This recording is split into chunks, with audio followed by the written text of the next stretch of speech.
Hi everyone. So I wanted to go on this live and I wanted to share one of my favorite scriptures. So I'll be doing this every Monday at 7. So I'm just waiting a little bit to see if anyone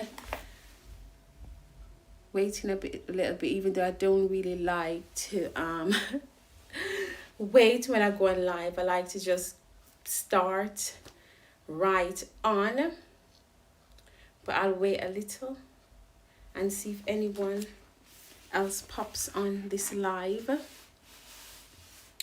with me.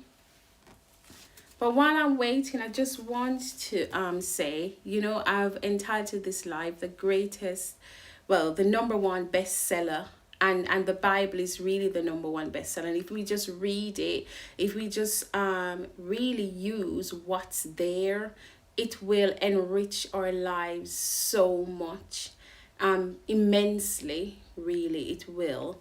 So the book that I'm looking at today is Matthew. So I'll be reading from Matthew 7 verse 12. So that's what I'll be sharing, and I'll be reading from the New International Version. So it says, "Ask and it will be given to you. Seek and you will find. Knock and the door will be opened to you. For everyone who asks receives, the one who seeks finds, and to the one who knocks the door will be opened. Which of you, if your son asks for bread, will give him a stone? Or if he asks for a fish, will give him a snake? If you then, though you are evil, know how to give good gifts to your children, how much more will your Father in heaven give good gifts to those who ask him? So in everything, do to others what you would have them do to you, for this sums up the law and the prophets." And I also have found the Message Bible. I'm going to read this from the Message Bible because it really says it in a down-to-earth way, so we can really understand. So it says, "Don't bargain with God, be direct. Ask for what you need. This isn't a cat and mouse hide and seek game we're in. If your child asks for bread, do you trick him with sawdust? If he asks for fish, do you scare him with a live snake on his plate? As bad as you are, you wouldn't think of such a thing. You are at least decent to your own children. So don't you think the God who conceived you in love will be even better? Here is a simple rule of thumb guide for behavior. Ask yourself what you want people to do for you, then grab the initiative and do it for them. Add up God's law and prophets, and this is what you get." So Matthew 7 to 12. And I'm just going to go through how is this applicable for us. It's saying that if you ask, and yes, when we ask God for things, he always gives us three answers. It could be no, it could be yes, or it could be wait. But our God is a good God. He looks out for us. He provides for us. So if we ask, I always trust that he's going to, maybe what you ask is not beneficial for you at that time. Maybe you need to do something, get something else, whatever it might be. Maybe that's it. But God knows, he's omniscient. He knows everything before it happens. And he has a plan. So first of all, we really need to trust him. We really need to ask him what we need. Ask of him what we need. And with the hope and with the faith that he's going to give it to us if it is good for us. And that is the thing. A lot of times I've asked for things and at that time it wasn't good. It wasn't good for me. And the answer was no.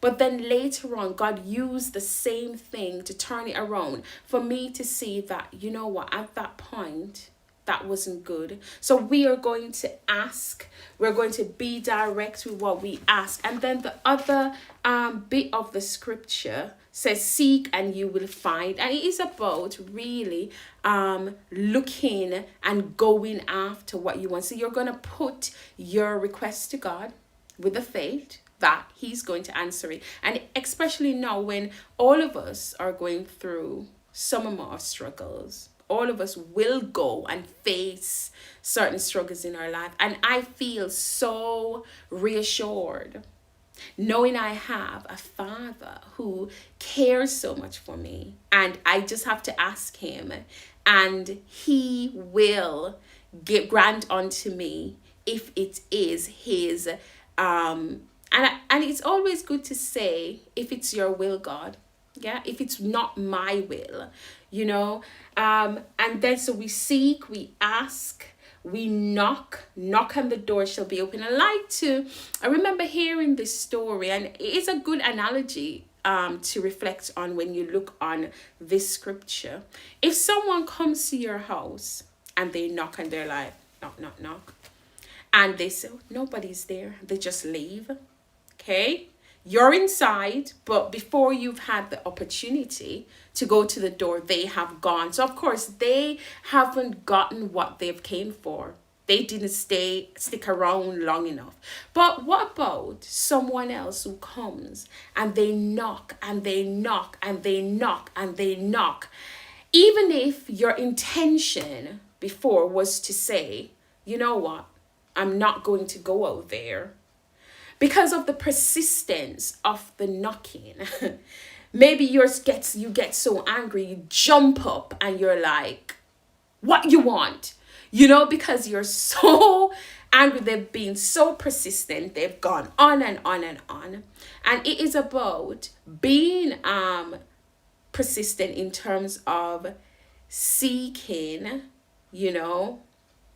seeking what you want and going after what you want. So seek and you shall find, knock and the door will be open. And it says, for everyone who asks receives, and the one who seeks find, and to the one who knocks the door will be open. And then it goes on to talk about you as a parent, and every parent knows that you have the best outcome for your child. You're the best. You're not going to give them anything that isn't good. And that's the same logic behind God, how he looks out for us, how he looks after us.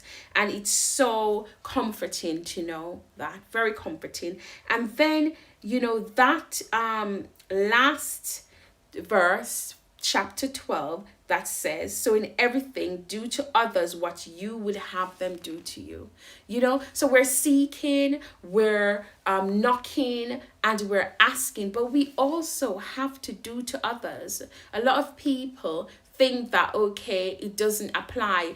They'll do the worst things to others and not think it comes around. There are other scriptures in the Bible that says, what you sow, you surely will reap. So if you sow, and it talks about the story of the tares and the wheat, right? And if you sow tares, you're going to get it. If you sow wheat, you're going to get it. If you sow good grain, you're going to get it. So we really need to think about our actions or behaviors, because they have consequences as well. So I think within this, and a good thing to do as well, I have followed, I know if you're following my videos, you will see that I speak a lot about Earl Nightingale, those great motivational speakers, the fathers of motivational speakers. And I really like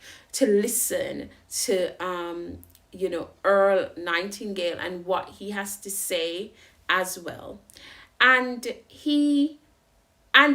also all other speakers as well, because they all borrow the same thing, and they do speak about, right in this verse, Matthew 7, Matthew chapter 7 verse 7 on one side of paper.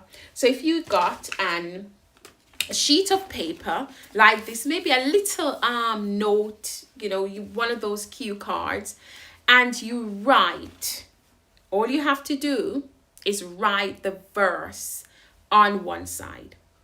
And then on the other side, you write what, like the prayer that you want to ask God, what you want to ask him for.